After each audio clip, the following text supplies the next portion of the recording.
Sud Radio, les vraies voix qui font bouger la France, 19h-20h, les vraies voix qui font rouler la France. Et on prend la direction de Montpellier où sont Cécile de Minibus et Christine Bouillot. Bonsoir mesdames. Bonsoir Philippe. Ah, vous faites ça parfaitement en chœur. Hein.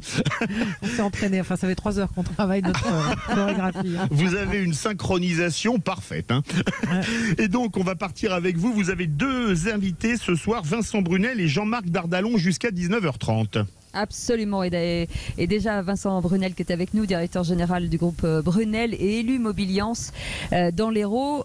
Mobiliance, déjà une organisation professionnelle qui traite beaucoup de filières de l'automobile, en tout cas le syndicat de pas mal de filières. Oui, tout à fait. Donc Mobiliance représente plus d'une vingtaine de filières donc, dans l'automobile. Donc elle s'occupe de la distribution et des métiers des services. Donc c'est large dans le sens du terme où on a la mécanique, la carrosserie, vous allez avoir la peinture, vous allez avoir aussi les stations-service. Voilà, donc tout ce qui est mobilité, la location de véhicules aussi. Donc tout ça c'est assez large. Donc on a besoin de bien sûr nous de s'adapter. Hein, donc dans ces nouveaux métiers qui vont arriver donc sur toute cette partie d'électrification qu'on va nous imposer, puisque le gouvernement a décidé de mettre des véhicules électrifiés et 100% de véhicules électrifiés en 2035. Donc l'idée c'est quoi de Mobiliance? C'est d'essayer d'organiser, d'anticiper, hein, de pouvoir être toujours à la pointe pour que nos ateliers soient prêts à recevoir tous les clients qui vont arriver avec ces véhicules, avec ces nouvelles technologies. Voilà. Donc ça c'est 2035, un enjeu important. On parle d'électrification. Alors beaucoup de constructeurs aujourd'hui se sont engagés. Alors il y a des constructeurs plus que d'autres, hein, comme Range Rover avec Ford. On sent que c'est déjà dans leur ADN depuis longtemps. Mais ce qui va pêcher à un moment donné, ce sont les bornes électriques. Tout à fait. Alors, les programmes de bornes se mettent en route. Donc, sur la métropole de Montpellier, on est en contact avec la région pour pouvoir développer. Je crois que début 2023, on va avoir un lancement important de bornes qui vont être implantées sur la métropole de Montpellier. C'est vrai que nous aussi, dans les ateliers, on a déjà installé pas mal de bornes puisqu'on s'y consacre depuis 4-5 ans déjà. Nous avons des partenaires qui sont à nos côtés. Hein. Donc, on a Station E, donc un partenaire qu'on côtoie régulièrement dans la profession. Il y en a plusieurs, bien sûr, mais bon, on en a un qui est proche de nous et qui se permet de nous installer des bornes dans nos ateliers pour les bornes publiques, hein, où on pourra se charger avec une carte bleue classique. Donc, oui, c'est-à-dire qu'il faut arrêter les abonnements, il faut juste une carte bleue. Voilà, quelque chose de plus simple, très simplifié. Donc on a aussi des missions aussi de formation pour mettre en place, bien sûr, la formation de nos collaborateurs, hein, donc que ce soit des mécaniciens ou des peintres. Hein. Il faut savoir que les voitures électriques, dans les étuvages en cabine de peinture, il y a des températures à respecter par rapport aux batteries. Donc il y a beaucoup de choses qu'il faut connaître. Donc, cette formation est poussée par le GNFA. Le GNFA qui est la formation principale du Groupement national de la formation automobile, qui a mis en place depuis 2010 des formations dédiées à la partie électrique, qui se sont accélérées en 2017 et qui nous permettent de pouvoir envoyer nos collaborateurs en formation continue. Donc la chance que nous avons sur Montpellier, c'est qu'on a un site qui est installé à Mudaison, très proche de Montpellier. Et après, on a 2 centres de formation. Un qui est basé sur Lézignan-Corbière, un CFA, un centre de formation automobile, qui est très performant sur Lézignan-Corbière. Et puis nous en avons un sur Marguerite, à côté de Nîmes. Voilà. Alors moi j'avais une question sur l'électrique, sur les bornes, vous en parlez. Oui. C'est bien quand on est en ville, mais on a quand même beaucoup d'auditeurs, de gens qui habitent en campagne. Ce sujet de la voiture électrique, est-ce que vous le ressentez dans le milieu rural, loin des grands pôles urbains? Parce que là on se pose vraiment la question. Personnellement, tout ce qui est poussé à l'extrême, quand on dit 100% de véhicules électrifiés... Vous y croyez? Non. À moitié. Pas du tout. Non, parce que tout ce qui est poussé à l'extrême, on a toujours pu s'apercevoir que ça ne peut pas marcher. Donc je suis convaincu qu'on peut amener une partie des véhicules en partie électrique, mais on ne pourra pas amener 100% de la partie de la mobilité sur l'énergie et d'abord électrique. D'abord, il y a plusieurs raisons à ça, parce qu'on veut préserver la planète. Donc si on met ça en place, on va à contresens, puisqu'on va la vider de tous les métaux rares et précieux. Donc je pense qu'il y aura des solutions alternatives, on sera obligé d'y venir, je pense. Jusqu'au jour où on lui dira qu'il ne faut pas faire d'électrique, il faut faire de l'hydrogène. Oui, peut-être de l'hydrogène. Il y aura aussi des carburants qui seront moins polluants et qui nous permettront de réduire les émissions de carburant. Et notamment pour les gens qui habitent dans les milieux urbains, ça sera peut-être leur solution pour s'adapter mieux à leur mobilité dans leur campagne. Sur l'électrique, sur les métiers que vous représentez dans le secteur automobile, forcément électrique veut dire moins d'entretien, donc ça va être une chute de chiffre d'affaires pour pas mal d'acteurs économiques aujourd'hui. Alors oui, c'est une chute de chiffre d'affaires. Bien sûr, on s'aperçoit qu'une révision sur un véhicule électrifié, vous divisez par 2 ou par 3 par rapport à une révision classique. Mais bon, le métier évolue beaucoup. Vous savez que les véhicules sont de plus en plus connectés, de plus en plus sont équipés d'ADAS et de technologies nouvelles qui se rajoutent des unes après les autres. Et donc ce qu'on enlève de côté, on le rajoute de l'autre. Et ce qu'on rajoute de l'autre, c'est des choses qui sont plus ou moins électroniques, digitales, où on aura besoin de personnes pour le réparer et des personnels qualifiés. Donc notre idée, et avec Mobiliance bien sûr, c'est de pouvoir, avec les instances de formation et de tout ça, de pouvoir être prêt. Et il faut qu'on soit prêt. On est déjà prêt, on est là à l'affût de tout ce qui est là pour pouvoir... on est très ouvert avec les constructeurs, on est très ouvert avec les centres de formation. Et le but, ça serait que surtout, on arrive à motiver les jeunes pour venir dans ce métier qui est en pleine évolution. Parce que ça attire plus la voiture. Si, ça attire. Et aujourd'hui, les jeunes, si vous voulez, pour les recruter, pour pouvoir les amener dans les ateliers, on a des aides qui sont mises en place. Donc aujourd'hui, il faut savoir en profiter. On a beaucoup d'aides qui sont mises en place par le gouvernement pour la formation professionnelle, pour prendre un jeune en apprentissage et en alternance. Donc aujourd'hui, on a un potentiel de recrutement qui est relativement important pour pouvoir former justement les jeunes de demain. Et on peut encore dire qu'il ne faut pas avoir peur pour un jeune de s'investir dans ce métier. Il y a de l'avenir. Ça va évoluer, mais il y aura toujours de l'avenir. Les gens ne vont pas marcher à pied, je ne vous crois pas. En matière d'énergie, parce que ça c'est aussi un gros poste pour les acteurs économiques de l'automobile, il y a un décret qui est sorti, le décret tertiaire. Le décret tertiaire, oui, tout à fait. Donc c'est pour tous les métiers, quel que soit le métier. Donc c'est quoi le décret tertiaire? Tout simplement, c'est une obligation que nous avons, tout chef d'entreprise, d'une surface de plus de 1000 m² de son bâtiment. Et si on a plus de 1000 m² dans le bâtiment, donc au sol, et les étages comptent aussi, si vous avez des salles de réunion ou un étage, et on doit remplir un décret tertiaire, donc qui est un document qui doit remplir sur un site dédié au gouvernement qui s'appelle l'Opérat, et qui nous permet d'identifier toutes les zones de notre surface de vente, atelier, et savoir s'il est chauffé, pas chauffé, s'il est climatisé. L'idée, c'est quoi? C'est de faire un référencement. On fournit les 10 dernières années de nos factures d'énergie, de gaz et d'électricité. Et en fait, le référence aura les années qui ont le plus consommé. Et le gouvernement nous impose, dans les 2 ans à venir, de diminuer notre capacité énergétique de 10%. Voilà, donc ça, c'est les 2 premières années. C'est quelque chose qui est... Ce qui paraît possible? Oui, c'est possible. Je vais vous expliquer pourquoi et comment on va procéder. Ce cas, il y a beaucoup de gens dans la profession, quelle que soit la profession, qui prennent le train en route, qui m'appellent et me disent je ne sais pas ce que c'est, comment ça se fait. Donc c'est vrai qu'aujourd'hui, le gouvernement avait mis, si le décret tertiaire n'avait pas été rempli à fin septembre, une amende à 7 500 €. Elle a été repoussée à fin décembre, pour le temps que tout le monde se mette en place. Et comment on procède? Bon, là, on remplit ce décret, donc on met toutes les sources d'énergie qu'on peut avoir dans notre structure.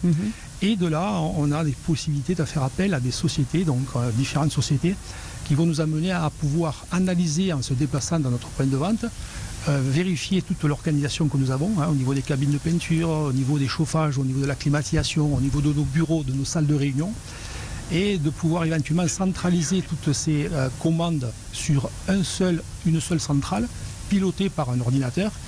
Donc c'est vrai qu'il va y avoir un coût, pour pouvoir mettre des capteurs sur tous les radiateurs, tout ça, pour les relier à cette fameuse centrale, mais ce coût a une capacité de pouvoir s'amortir. Il y a un ROI qui permet de s'amortir, et donc là l'étude a été faite par l'entreprise qui vient s'implanter. Donc on a une entreprise qui s'appelle Semli qui nous aide pour ça.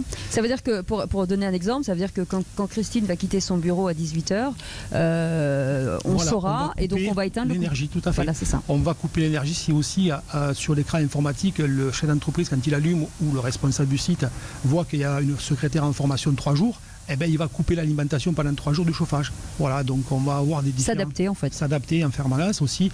Les coupages des électricités entre midi et 2, souvent les ateliers, les jeunes oublient d'éteindre la lumière. Là, il y aura... Un jeune oublie d'éteindre la lumière, je ne connais pas.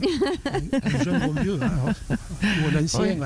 Une personne peut oublier d'éteindre la lumière, ou le chauffage le soir, ou la climatisation. Là, comme tout sera enregistré, informatisé, tout s'arrêtera en temps et en heure au moment voulu. Et les dates, c'est quand? Les dates décret tertiaire, donc 30 septembre, repoussées pour que tout le monde se mette en route 30 décembre.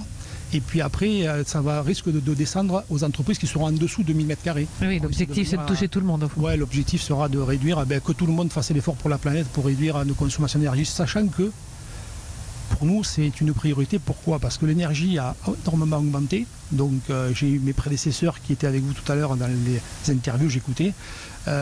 Sur l'automobile, l'impact est énorme. Je vais vous expliquer. Donc, le coût du mégawatt-heure en 2021, donc c'est pas si vieux que ça, était à 75 euros le mégawatt-heure. Et actuellement, des fournisseurs d'énergie en proposent au-delà de 1000 euros le kilowatt-heure. Donc vous imaginez que l'impact est colossal. Quelqu'un qui avait 1000 euros d'électricité par mois va se retrouver avec une facture de 15 000 euros par mois. Il va falloir trouver des solutions. C'est des solutions qu'on est obligé de trouver. Merci beaucoup Vincent Brunel, directeur général du groupe Brunel et l'Immobiliance dans l'Hérault. Merci d'avoir été avec nous.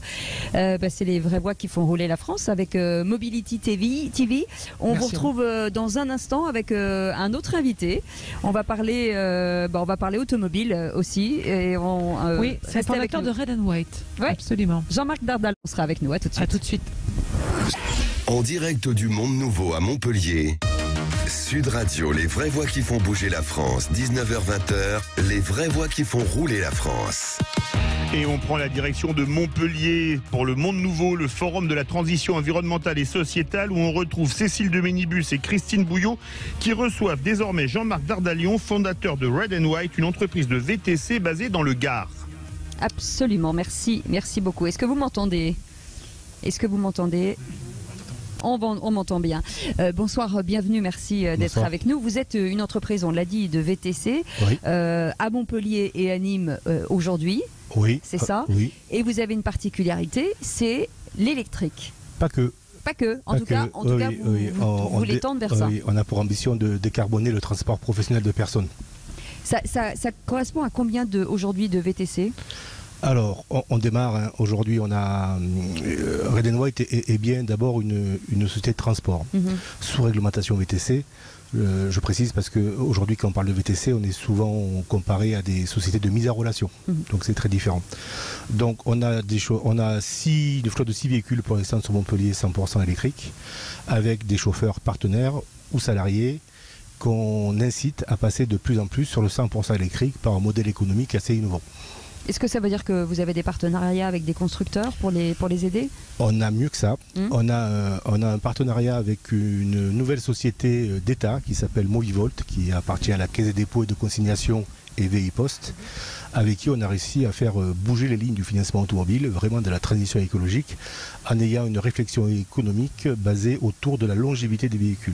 Lorsque vous achetez un véhicule électrique, c'est comme si vous achetez trois véhicules thermiques. Avec, vous le disiez tout à l'heure, avec beaucoup moins d'entretien, beaucoup moins de panne, pour l'instant avec un carburant beaucoup moins onéreux. Donc on se retrouve avec un outil de production quasiment à coût fixe et qu'on peut projeter sur 7 ans, 8 ans, 10 ans. Et évidemment, bien sûr, ça s'impacte sur le revenu des chauffeurs, ça s'impacte sur le prix de la course au prix du passager et ça permet de développer aussi des solutions territoriales, de développer le rural, c'est pour ça que tout à l'heure je ne disais pas que, et on peut enfin ouvrir des solutions pour le rural et que les gens puissent se déplacer plus facilement de métropole en rural, de rural en métropole ou de rural en rural. Oui, alors ça c'est effectivement la question qu'on posait tout à l'heure. Mais l'électrique, vous y passez parce qu'il y a certes une réglementation, il y a une obligation, mais les clients, ils sont friands du véhicule électrique pour être transportés. Pourquoi? Ils adorent parce que c'est tellement plus confortable. Et le chauffeur aussi. C'est évidemment confortable pour le chauffeur qui est beaucoup moins fatigué en fin de journée, vu l'absence de vibration et la souplesse du véhicule, et pour le passager pour les mêmes raisons. Et puis bien sûr, il y a quand même l'aspect décarboné et la satisfaction de faire très peu d'émissions de carbone à bord de véhicules électriques. Depuis combien de temps vous faites ce métier, Jean-Marc? C'est une reconversion. C'est une reconversion complète. J'ai une carrière de 25 ans comme ingénieur du son de la télévision et du cinéma. Rien à voir. Rien à voir. Et je suis originaire des Cévennes et j'avoue que j'étais un peu fatigué de l'audiovisuel. Et à 45 ans, j'ai tout arrêté, je suis revenu dans les Cévennes et j'ai développé cette solution. Mais est-ce que vous avez conscience de vivre une révolution industrielle en temps réel? Parce que là, on change complètement de modèle. Oui, c'est une véritable révolution industrielle, encore une fois, par rapport à la longévité des véhicules, par rapport au développement de la connectivité des véhicules et évidemment avec des impacts sur les banques, sur les assurances, et puis plus tard, quand on sera la voiture autonome, bien sûr, sur un urbanisme où il va falloir vraiment faire changer les choses. Aujourd'hui, de plus en plus de villes s'inscrivent dans une notion de ZFE, de zone à faible émission. C'était forcément une obligation de se dire que l'électrique permettait d'avoir cette liberté de rouler en fait. Il y a ça, il y a l'interdiction effectivement, enfin la future interdiction de rouler en gasoil dans les villes.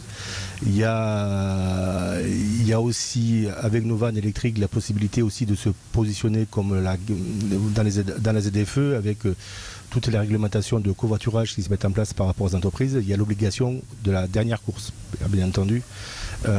Quelqu'un qui s'engage sur le covoiturage n'a pas d'obligation à assurer la dernière course et donc là effectivement la plateforme qui s'occupe du covoiturage fait appel à des professionnels et là nous on se positionne bien entendu sur le rapatriement de ces personnes-là de la garantie de la dernière course. Est-ce que les bornes électriques, est-ce qu'il faut des bornes électriques pour les taxis, les VTC prioritaires avec des charges rapides pour éviter de perdre du temps? Il faut développer les charges rapides pour tout le monde, pas uniquement pour les VTC et les taxis. Je pense qu'il y a suffisamment, le projet actuel de développement de bornes en superchargeur est suffisamment conséquent pour qu'il soit accessible à tous et pas spécialement réglementé pour les taxis ou les VTC. Attention, je parle de rural, je ne parle pas des métropoles. Aujourd'hui, on se dit que certains métiers se féminisent. Est-ce que c'est un métier où on rencontre de plus en plus de femmes? Pas assez. Pas assez. Pas assez. Il faut. C'est un métier de service, de prévenance, d'attention à la personne. Et jusqu'à preuve du contraire, effectivement, les chauffeurs femmes avec qui je travaille, puisque je travaille avec des chauffeurs femmes, ont plus de talent pour ça que les garçons. Ne le dites pas trop fort, ça va faire des jaloux. Pour devenir VTC aujourd'hui ou devenir chauffeur, est-ce que c'est une formation? Est-ce que c'est un achat de licence? Comment ça se passe? Aujourd'hui, c'est devenu un examen, un petit peu comme les taxis d'ailleurs, qui se fait après un nombre d'heures plus ou moins obligatoire. Il y a des fois où on peut choisir sa formule, mais je crois qu'il y a au moins... ça a changé depuis que j'ai passé ma licence, donc je crois qu'il y a 45 heures obligatoires de formation et après on peut aller jusqu'à 140 heures, comme d'ailleurs cela se passait avant lorsque moi j'ai passé ma licence. Donc c'est un examen, mais avoir la carte ne suffit pas à faire du service aux passagers. Encore une fois, dans VTC aujourd'hui on inclut beaucoup de choses. C'est la réglementation qui est la plus vaste pour le transport de personnes et ce service aux passagers, ce service à la personne, cette prévenance dont je parlais tout à l'heure, elle s'acquiert avec l'expérience. Avec l'expérience, c'est peut-être aussi une filière qui devrait être développée pour ça. On y pense, parce que on est une formation. Dans la mesure où mon modèle social effectivement est différent des mises en relation, où on impose une charte de qualité aux chauffeurs, comme dans n'importe quel métier où on sous-traite. On réfléchit effectivement sérieusement à créer une formation par rapport à notre charte de qualité. Il y a quelques années, il y avait des permis blancs pour les chauffeurs de taxi qui n'avaient pas de permis. Vous êtes très regardant sur le nombre de points? Non, parce que encore une fois, un chauffeur effectivement qui vise le service va être en général très. Je connais pas beaucoup de chauffeurs qui ont très peu de points en fait. C'est vrai. Ouais. Mais il faut peut-être qu'on devienne chauffeuse. Non, même moi, j'avoue qu'avant de faire ce métier, j'avais moins de points que ce que j'en ai aujourd'hui. Et pourtant, je fais 10 000. Et pourtant, je fais 10 000 km par mois. Ce qui veut dire qu'il y a une prise de conscience. Ah, complètement, oui. Merci beaucoup, Jean-Marc Dardalon, d'avoir été avec nous, fondateur de Red & White, cette entreprise de VTC basée dans le Gard, Montpellier, Nîmes, et bientôt. Siège à Bessèges, bientôt Toulouse. Voilà. Un petit peu à Lyon, un tout petit peu à Paris. Et les véhicules de quelle couleur ils sont? Alors, ils vont être blancs avec un trait rouge. Voilà, les véhicules blancs avec un trait rouge. Merci d'avoir été avec nous. Beaucoup. C'était, on était en direct avec Christine Bouillot, en direct de Montpellier, le Monde Nouveau. Et on vous laisse dans les mains prometteuses de Philippe David pour cette belle fin d'émission avec Mobility TV. Passez une bonne soirée. Sud Radio, les vraies voix qui font bouger la France. 19h-20h, les vraies voix qui font rouler la France. Les vraies voix qui font rouler la France avec Mobility TV et on va parler des ZFE. Les ZFE, les zones à faible émission qui sont de plus en plus répandues dans les agglomérations de plus de 150 000 habitants et où l'entrée se fait selon la vignette critère. Pour en débattre avec nous ce soir sur Sud Radio, Daniel Guiraud, vice-président de la métropole du Grand Paris. Bonsoir. Bonsoir. Bienvenue sur Sud Radio. Et Mathieu Ségura, directeur général de la FEDA, la Fédération de la distribution automobile. Bonsoir. Bonsoir, merci de m'avoir invité. Avec plaisir, bienvenue sur Sud Radio également. Daniel Guiraud, vous êtes vice-président de la métropole du Grand Paris. La mise en place de la zone faible émission à Paris a été décalée d'1 an au 1er juillet 2023. Une mesure de bon sens car ce n'était pas faisable en l'état ? Alors, une mesure de bon sens, assurément, mais que nous avons prise à contre-cœur parce que dans la mise en place d'une zone faible émission, il importe de respecter un calendrier qui est tout de même un calendrier relativement court. C'est un système en palier. Donc chaque fois que l'on retarde une étape, on augmente la hauteur de la marche et la marche suivante sera plus difficile à gravir. Donc on aurait préféré respecter le calendrier, mais, et nous allons y revenir, ça ne s'est pas avéré possible. Mathieu Ségura. C'est une mesure de bon sens ? Oui, en tout cas, c'est une mesure, je dirais, raisonnable que nous, on a appelée de nos voeux. On avait rencontré à l'époque, d'ailleurs, différentes personnes de la métropole, mais également de la région. On a évidemment accueilli cette mesure avec un certain soulagement, tout comme les consommateurs du reste, puisque je rappelle quand même que les véhicules critères 3 sont des véhicules qui sont assez récents. On parle de véhicules diesel qui sont sortis entre 2006 et 2010 et les essences entre 97 et 2005. Donc ce ne sont pas des vieilles guimbardes. Donc c'est bien, on a gagné 1 an, ça sera mis en place à partir du 1er juillet 2023, sauf report nouveau. Le problème, c'est que M. Guiraud le disait à l'instant, la marge d'après, c'est les critères 2 qui vont être interdits moins de 6 mois après. Et là, on parle de véhicules qui sont encore plus récents. Donc c'est un vrai problème. Parfois 2 ou 3 ans pour les diesels, par exemple. Oui, absolument. On parle de véhicules pour les essences qui sont immatriculés depuis 2011 et les diesels depuis 2011 et les essences depuis 2006 à 2010. Donc c'est un vrai souci et on se demande comment les gens vont faire. C'est même pas une problématique métier, c'est une problématique consommateur. Comment est-ce que ces gens, il y a une étude CSA qui est sortie en février 2022 qui dit qu'un ménage sur 2 ne sera pas en mesure de changer de véhicule. Daniel Guiraud, alors vous êtes vice-président de la métropole du Grand Paris, mais on va aller voir ce qui se passe dans les territoires, en région. La France, c'est pas que Paris. Comment va-t-on faire pour les provinciaux qui vont travailler dans une vieille voiture parce qu'ils n'ont pas les moyens de changer dans une agglomération régionale? Ça peut être Toulouse, ça peut être Marseille, ça peut être Bordeaux, ça peut être Strasbourg, où il n'y a pas les moyens de transport adéquats, contrairement à l'Île-de-France qui est quand même relativement bien pourvu en transport en commun. Alors, si vous le permettez, un petit bémol par rapport à ce qu'on venez de dire.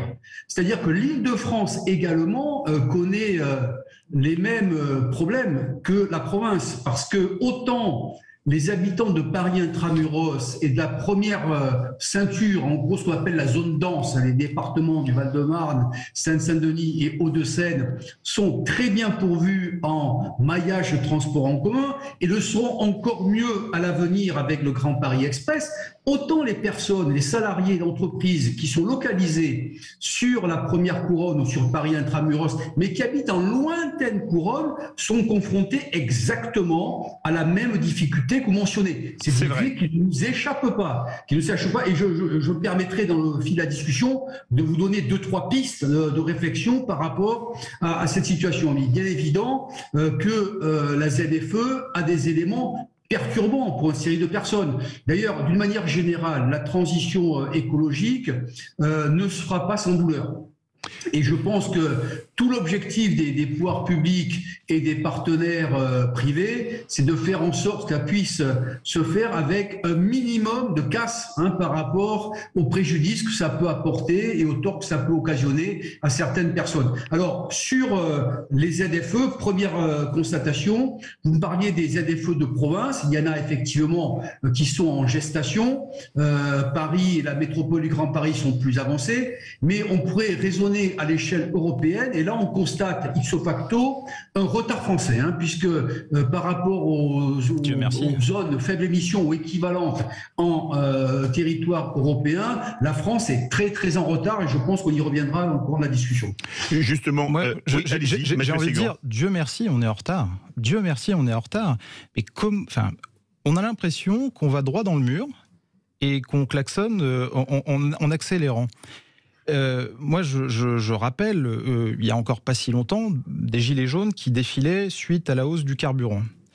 Là, qui était moins cher qu'aujourd'hui. Qui était moins cher qu'aujourd'hui, absolument. Et j'attends de voir avec une certaine impatience ce qui va se passer pour le bouclier tarifaire. Parce que sans le bouclier tarifaire, l'essence, c'est 2,10 €. Bon. Qu'est-ce qu'on cherche à faire ? Nous, dans notre filière de l'après-vente, on est tout à fait conscient des enjeux écologiques. On est vraiment participatif là-dedans, mais on oppose souvent fin du mois à fin du monde. Et le souci que l'on voit, nous, aujourd'hui, c'est que dans une période extrêmement compliquée, une période de guerre, puisque c'est une guerre en France qui n'est pas une guerre physique, mais qui est une guerre économique, avec un problème énergétique extrêmement fort. Je rappelle que RTE vient d'annoncer ou recommander plus exactement, que de limiter l'accès aux bornes selon les horaires de la journée, c'est-à-dire de 8h à 13h et de 18h à 20h. Déjà, si vous avez un véhicule électrique, vous ne pourrez pas le recharger. Bon. Comment est-ce qu'on va faire pour des gens qui ont un salaire moyen, à qui on va dire, monsieur, madame, vous êtes dans une ZFE où votre véhicule critère 3 et au 1er janvier 2024, critère 2 ne pourra plus rouler. Madame, monsieur, vous êtes obligé de vous équiper. Je donne un chiffre, un exemple très clair. Une Twingo électrique, c'est 21 500 €. Monsieur, vous êtes élu en Île-de-France, alors pas de la région, mais au sein de la métropole. La région Île-de-France, on le reconnaît, donne des aides qui sont extrêmement conséquentes. Importantes. 6 000 € par véhicule, c'est très bien. Bon. Vous prenez, il y a à peu près 5,5 millions de véhicules en Île-de-France. Vous prenez 1 million de véhicules, vous multipliez ça par 6 000 € par aide, ça fait 6 milliards. Comment on fait ? Et ces ZFE, monsieur Guiraud en parlait à l'instant, il y en a 10 qui ont été mis en place, dont celle d'Île-de-France, et 35 qui seront mis à horizon 2024 avec des grandes villes comme Lyon, Grenoble et autres. Rouen, absolument. C'est 74% des automobilistes, voire 75% dans le cas de Lyon et Grenoble, qui vont être exclus. On fait comment ? Daniel Guiraud, c'est vrai que ça pose question parce qu'on nous annonce des rationnements de courant, y compris sur les bornes de rechargement. Avoir une voiture électrique, si on ne peut plus la recharger, c'est un peu compliqué, non ? Alors, effectivement, il y a la question énergétique qui se pose. Mais je voudrais quand même revenir sur les propos de M. Ségurant. Moi, je ne dis pas, Dieu merci, la ZFE a pris du retard. Parce qu'il faut revenir sur le pourquoi de la mesure. Le pourquoi de la mesure, et il y a environ 10 ans qu'on a choisi dans ce pays de mettre en place progressivement des zones pour améliorer la qualité de l'air. Au point de départ, il y a un énorme problème sanitaire. Toutes les études scientifiques convergent. La dernière en date est celle qui a été menée par l'Agence Santé publique France avec l'Observatoire régional de la santé d'Île-de-France.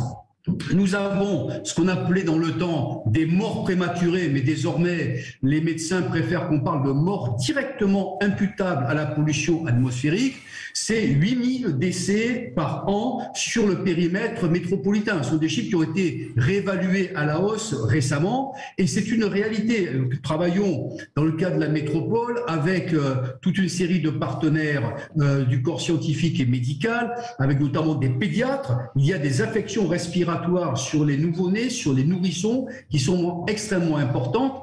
Et la cause numéro 1 de ces affections, c'est la pollution de l'air. Et la cause numéro 1 de la pollution de l'air, ce sont les véhicules. Parce qu'il y a d'autres causes, bien évidemment, qui entrent en ligne de compte. Je pense par exemple aux poêles à bois. Mais dans la zone dense, qui est celle du périmètre de la future zone faible émission, c'est incontestablement les véhicules qui occasionnent la très mauvaise qualité de l'air. Même si on a un peu amélioré le système depuis qu'on a instauré les pots catalytiques, c'est-à-dire qu'on observe que ça peut apporter de légères améliorations, mais globalement, le compte n'y est pas. Donc, au point de départ, il y a un énorme problème sanitaire et c'est pour ça qu'on a décidé de mettre en place la zone faible émission. C'est pas pour embêter les gens, bien évidemment. Les vraies voix qui font rouler la France avec Mobility TV, il est 19h40. Ce débat passionnant sur les zones faible émission avec Daniel Guiraud, vice-président de la métropole du Grand Paris, et Mathieu Ségurant, directeur général de la FEDA, la Fédération de la distribution automobile, continue dans quelques instants. Sud Radio, les vraies voix qui font bouger la France. 19h-20h, les vraies voix qui font rouler la France. Retour des vraies voix qui font rouler la France avec Mobility TV. En notre compagnie ce soir pour parler des zones faibles émissions, Daniel Guiraud, vice-président de la métropole du Grand Paris, et Mathieu Ségurant, directeur général de la FEDA, la Fédération de la distribution automobile. Vous vouliez répondre à Daniel Guiraud, Mathieu Ségurant. Absolument. J'entends l'argument des problèmes respiratoires, des pédiatres. On l'entend, mais pardonnez-moi, c'est un peu un argument de tarte à la crème. Et je vous donne un exemple. L'espérance de vie la plus importante en France, c'est en Île-de-France. Et je donne un autre exemple important. L'endroit le plus pollué en Île-de-France, ce sont les couloirs de métro, à cause des disques de frein, des RER et des métros. Donc, moi, je veux bien tout entendre, mais encore une fois, il y a la méthode qui est faite. Et aujourd'hui, cette méthode, elle n'est pas concertée, elle est brutale, je dis bien brutale, et on est en train de mettre en place en Île-de-France, je ne veux pas stigmatiser M. Guiraud et la métropole d'Île-de-France, mais partout en France, avec ces futurs 45 ZFE qui seront mises en place, ou quasiment toutes mises en place à horizon 2024, on est en train de créer des machines à exclure. Parce que c'est facile pour les gens à haut revenu d'avoir un véhicule thermique pour partir en vacances, puis de l'autre côté, pour rouler au quotidien, un véhicule électrique. Mais je veux dire, il faut bien se rendre compte, il faut bien que les gens comprennent.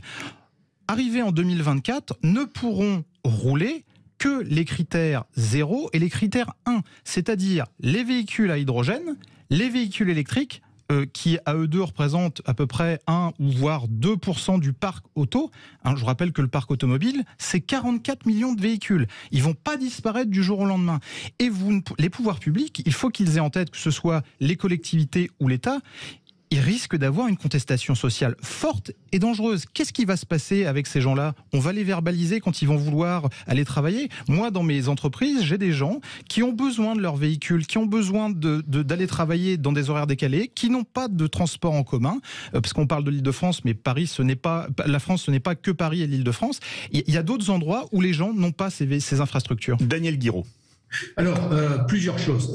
La première, je ne peux pas laisser dire qu'au regard de l'espérance de vie moyenne sur l'Île-de-France, il n'y a pas ce problème sanitaire qui est avéré de façon scientifique par les professionnels de la santé. Je ne suis pas un professionnel de la santé, vous non plus je pense. Voyez les professionnels de la santé et demandez-leur. Vous voyez les études qui sont parues, M. Guiraud, malheureusement. Cette question n'est pas un sujet. Réellement, il y a un problème.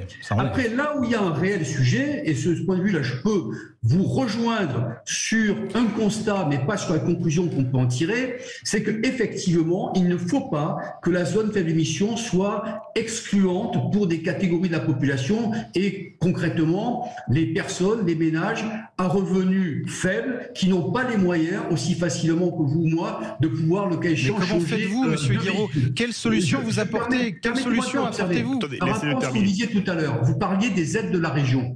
Il y a d'abord des aides de l'État.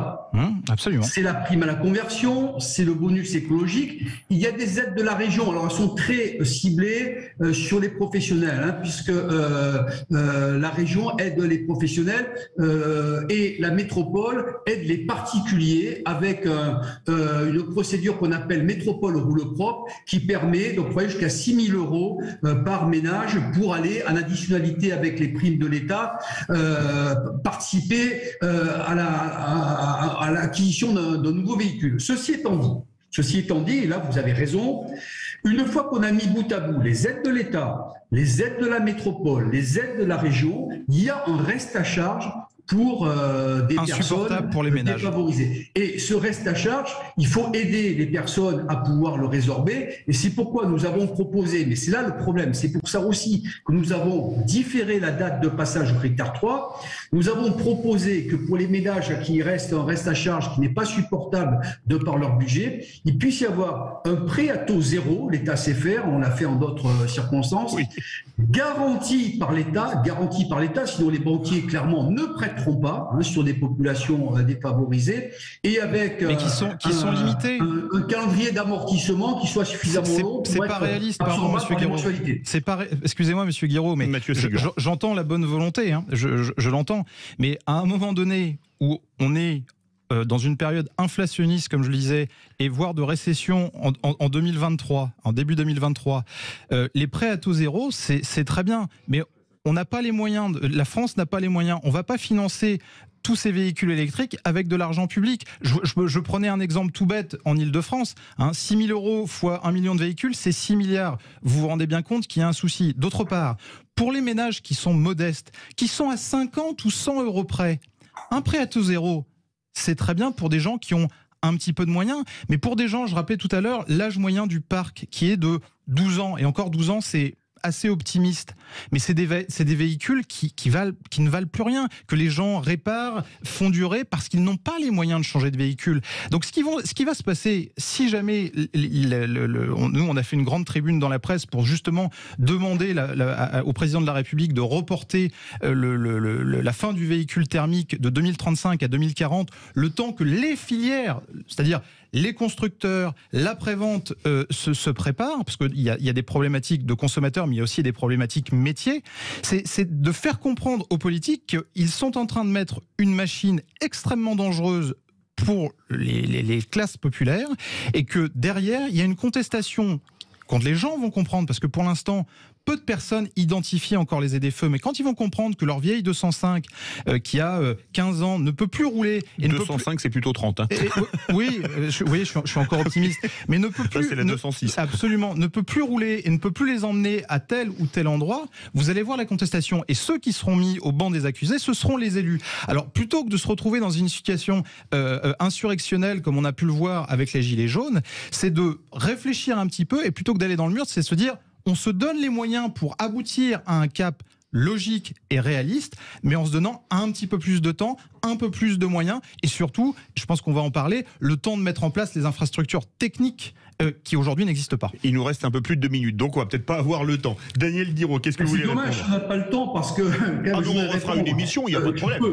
Je peux entendre les arguments, et je comprends, si j'étais à votre place en tant que professionnel de la distribution automobile, je défendrais en qualité de lobbyiste quelque part les intérêts de ma profession.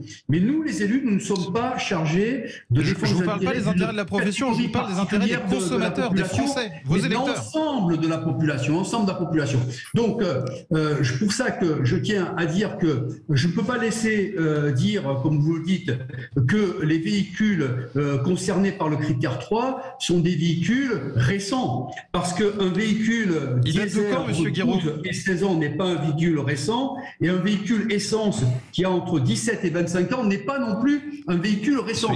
C'est bien de se soucier des catégories les plus modestes, et nous nous en soucions beaucoup, mais néanmoins, il faut bien considérer que bien souvent, les personnes, les foyers, lorsqu'au bout d'un certain temps, le véhicule qui atteint 20 ans, voire davantage en limite d'âge, bien il tombe, comme on dit vulgairement, en carafe, et le ménage se trouve fort démuni. Nous proposons, avec le système d'aide, une aide à l'acquisition qui est tout à fait intéressante, pour peu que l'État veuille bien accompagner le mouvement avec le prêt à taux zéro, je répète, avec... Ça veut dire des milliards sur la table, monsieur Guiraud.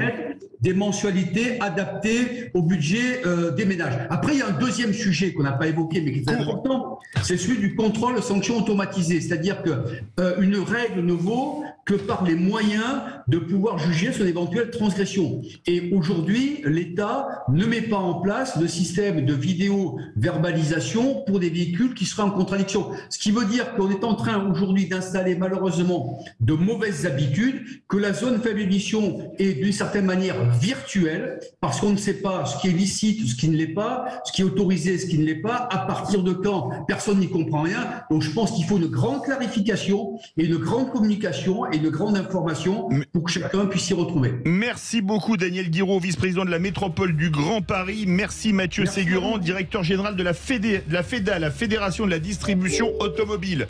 Dans quelques instants, les fans de musique vont avoir le plaisir de retrouver Yvan Cugius pour le Love Music. Mais tout de suite, conseil de famille avec Stéphane.